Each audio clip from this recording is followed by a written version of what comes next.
good afternoon and good evening. Welcome to Smashing English. Before we start this video, be sure to subscribe because we make new videos all the time and I don't want you to miss any. So with that said, let's get on with the video.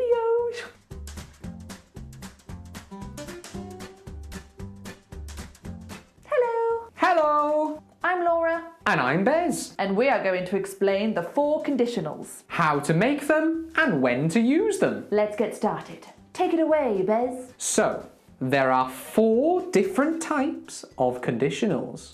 Ooh. The first one, annoyingly, is called the zero conditional. So, the zero conditional, I want you to imagine a zero, a circle. Because we use the zero conditional when we talk about something that is always true. Like a circle, it is complete. Like a perfect cycle that is always true. When this happens, this happens. When this happens, this happens. When this happens, this happens. When this happens, this happens. When this happens, this happens. Everything is perfectly balanced. If I go to school, I learn. If I go to a restaurant, I eat. If I go to the toilet, I poo. Now, I know what you're thinking. Bez, you beautiful boy, how do we make the zero conditional? All we need to do is make sure that both clauses are in the present simple. If I slap myself, it hurts. If I feel okay, I don't go to the doctor. So, if I feel and don't go, everything is in the present simple. I think it's my turn. Okay, let's talk about the future with the first conditional. See what we did there? Future, first conditional. Remember the F. Okay, because the first conditional is about the future. We use the first conditional when we want to talk about things that are likely to happen in the future. Things that will happen if something else happens, or things that should happen if something else happens. We need to use if and the present simple. Then for the other clause, you can either use the future simple, I will, or you can use an imperative, do this, a command, or you can use words like can or must. Let me give you a few examples. So, if I shave my head, I will look like an egg. Okay, so we've got if I shave. Shave, present simple. Okay, so if, present simple. If I shave. What will happen if I shave my head? What will happen is I will look, there's the future simple, I will look like an egg. Okay, you can swap that. I will look like an egg if I shave my head. You can swap them round. Now let's look at a command. So if you see John tonight, tell him I'm sick.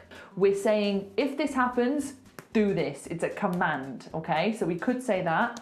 Or with the first conditional, we could say something like this. If you see a fire, you must ring the alarm. Now, the biggest mistake I hear with the first conditional is people use the future simple for both clauses. So I hear this a lot. If I will go to America, I will see my family. Only one needs to be the future simple, imperative, or can and must. The other one needs to be present simple, okay? So if I go to America, I will see my family.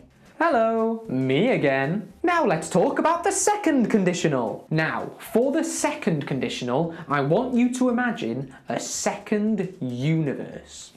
Like a parallel universe. Ooh. Because with the second conditional, we talk about things that are hypothetical. Like there is a hypothetical world where some things are different. So, how do we make it? We have to say if with the past simple, and the other clause needs to use the conditional simple. That sounds complicated, but let me explain. So, we just need the words would or wouldn't, and then the verb in its bare form.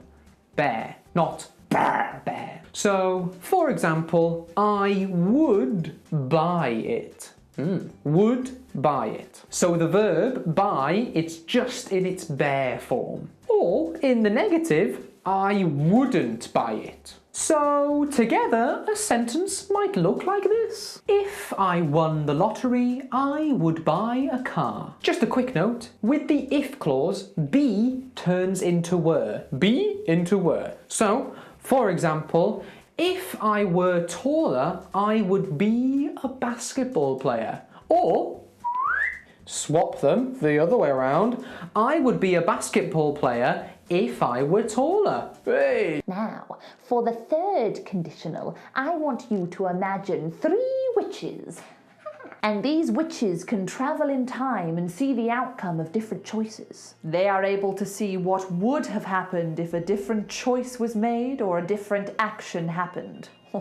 Because that is exactly what we use the third conditional for. We use the third conditional when we want to talk about imaginary situations in the past. So when we want to think about what would have happened if something different happened. So we look back at the past and we think, oh, if this was different, this would happen. Obviously we can't change it now, but we're just imagining how life would be different if something else had happened, or if the day had been different if something else had happened. Again, it's just hypothetical, we're just imagining. So how do we make it? You need if and the past perfect. If you don't know how to make the past perfect, look at one of my videos on the past perfect. I will link it down below. Then you need the conditional perfect, which sounds very intense, but it's not. All you need is would or wouldn't, then have, then the past participle of the verb. So let's make a sentence in the third conditional. Okay, so we're going to start with if. We're going to start with our if clause. So we know that with if in the third conditional, we need to use the past perfect. So let's say if she had worked harder, because worked is the past participle of work. If she had worked harder, okay, what would have happened if she had worked harder? We're going to talk about what the different outcome would have been in the past. We can't change it now, but we're just imagining how life would have been different for her. Okay, so now we need the conditional perfect. She would, because we're doing a positive sentence, she would have, we need have, she would have gone, past participle of go, she would have gone to university. Okay, if she had worked harder, she would have gone to university. Or swap them, she would have gone to university if she had worked harder. It sounds complex, it just takes practice. So imagine the 3 witches looking into different outcomes of people's choices and people's actions in the past, because that's what you are doing. You are thinking about imagined situations in the past, different outcomes, different results. And those are the 4 conditionals. Annoyingly, I don't know why it's 0, 1, 2, 3. That's so annoying. I feel like it should be 1, 2, 3, 4, but we have 0, first, second, third. It's not extremely important that you know 0 conditional, first conditional, second. As long as you know how to make those sentences, I don't care how much grammar you know in your head, it's fine. As long as you can make the sentences if you need them. My best advice is either, depending on what works for you, if you are a writer, see how many sentences you can write in these different conditionals. If you work better verbally, then see if you can record yourself on your phone making all these different sentences in those conditionals. Or if you have a language partner, practice with them. It's really good to practice with a native speaker ideally, or anyone who speaks English. Thank you so much for watching. If you enjoyed this video, please give it a like, please. And if you want to follow us on Instagram, you can do so there. Or if you would like a one-to-one English lesson with me or Laura, the link to that is down below. And thank you again to our patrons. Here they are, beautiful people. They are receiving PDFs with extra work, with exercises, activities to go with every video, and they are on my close friend story on Instagram, so they are getting things that no one else does. If you would like this too, follow the link in the description down below. Thank you so much for watching. Thank you so much for watching. Ta-ta!